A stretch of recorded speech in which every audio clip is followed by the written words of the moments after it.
আসসালামু আলাইকুম রহমতুল্লাহ। সম্মানিত ভিউয়ার্স, আশা করি আল্লাহর রহমতে আপনারা সকলে ভালো আছেন। ভিউয়ার্স, আজকে আমি আপনাদের মাঝে উপস্থিত হব শিক্ষক নিবন্ধন পরীক্ষায় উত্তীর্ণ হতে হলে কত নম্বর পেতে হবে সেই সম্পর্কিত নতুন একটি তথ্য দিয়েছেন এনটিআরসি। সেই তথ্য সম্পর্কিত বিস্তারিত আলোচনা করব। তবে বিস্তারিত জানতে আমার চ্যানেলের সাথেই থাকুন। তবে ছোট্ট একটি রিকোয়েস্ট, যারা এখন আমার চ্যানেলটি সাবস্ক্রাইব করেন অতি দ্রুত চ্যানেলটি সাবস্ক্রাইব করুন এবং পাশে থাকা বেল আইকনটি বাজিয়ে দিন। বেসরকারি শিক্ষক নিবন্ধন, যারা বেসরকারি মাধ্যমিক উচ্চ মাধ্যমিক পর্যায়ে শিক্ষা প্রতিষ্ঠানে এন্ট্রি লেভেলের শিক্ষক প্রভাষক হতে নিবন্ধন পরীক্ষার প্রতিটি স্তরে কমপক্ষে 40% নম্বর পেলেই তাদেরকে উত্তীর্ণ বলে বিবেচিত করা হতো।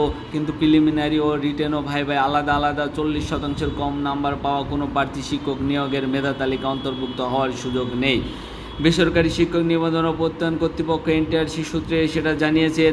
তবে বর্তমানে যেই বিষয়টি লক্ষ্য করা গেছে, এনটিআরসি নামক প্রতিষ্ঠানটি বলেছেন 100 নম্বরের প্রিলিমিনারি পরীক্ষাতে ন্যূনতম 40 নম্বরে সেটা 5 নম্বর হিসেবে যোগ্য বলে বিবেচিত হবে এবং লিখিত মৌখিক পরীক্ষায় 40% নম্বর না পেলে শিক্ষক নিয়োগের মেধা তালিকায় অন্তর্ভুক্ত হওয়ার সুযোগ পাবে না।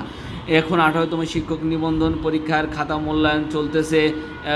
এই বিষয়ে খোঁজ নিয়ে জানা গেছে, বেসরকারি শিক্ষক নিবন্ধন পরীক্ষা ও প্রত্যয়ন বিধিমালা শিক্ষক পদে নিয়োগ সুপারিশ যোগ্য বিবেচিত হয়ে মেধা তালিকায় স্থান পেতে প্রার্থীদের ন্যূনতম কত নম্বর পেতে হবে সে বিষয়ে বলা আছে। 2015 সালের ডিসেম্বরে জারি করা এই বিধিমালায় সর্বশেষ সংশোধনে বলা আছে, প্রিলিমিনারি পরীক্ষায় ন্যূনতম 5 নম্বর হতে হবে শতকরা 40%।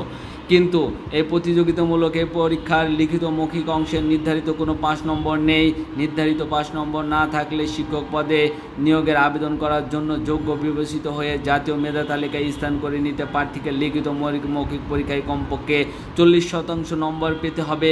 বিধিমালায় বলা আছে, কোনো প্রার্থীর লিখিত উভয় ক্ষেত্রেই পৃথকভাবে অনন্য শতকরা 40% নম্বর না পেলে মেধা তালিকায় অন্তর্ভুক্ত হবে না।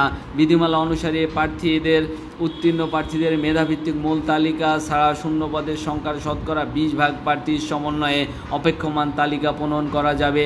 তাই লিখিত মৌখিক পরীক্ষায় উত্তীর্ণ হতে ন্যূনতম 40 নম্বরের বিধিমালা উল্লেখ করা হলেও বিষয়ভিত্তিক প্রার্থীর সংখ্যা বিবেচনায় 5 নম্বর বা কাট নম্বর বাড়ার সুযোগ আছে। তবে বিষয়ভিত্তিক 5 নম্বর প্রকাশ করার নজির নেই।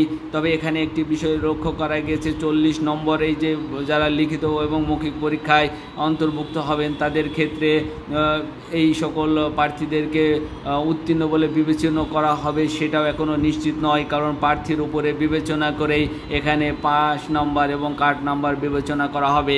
তবে এখানে হয়তো বা 50 ঊর্ধ্বও হতে পারে, 60 ঊর্ধ্বও হতে পারে, আবার সেখানে প্রার্থীদের পাশের নাম্বারের উপরে ভিত্তি করে 40 নাম্বারও বিবেচিত হতে পারে।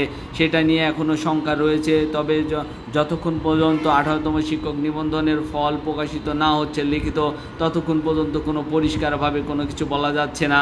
তবে এখানে বোঝা যাচ্ছে প্রার্থীদের যে যোগ্যতা অনুযায়ী কতজন প্রার্থী তারা উত্তীর্ণ হতে যাচ্ছে সেটার উপরে ভিত্তি করেই 5 নম্বর এবং মেধা তালিকার কার্ড নম্বর দেওয়া হবে বলে বিবেচিত হয়েছে। তবে যারা আমার সাথে ছিলেন তাদেরকে সাথে থাকার জন্য অসংখ্য ধন্যবাদ। আসসালামু আলাইকুম রহমতুল্লাহি ওয়া বারাকাতুহু।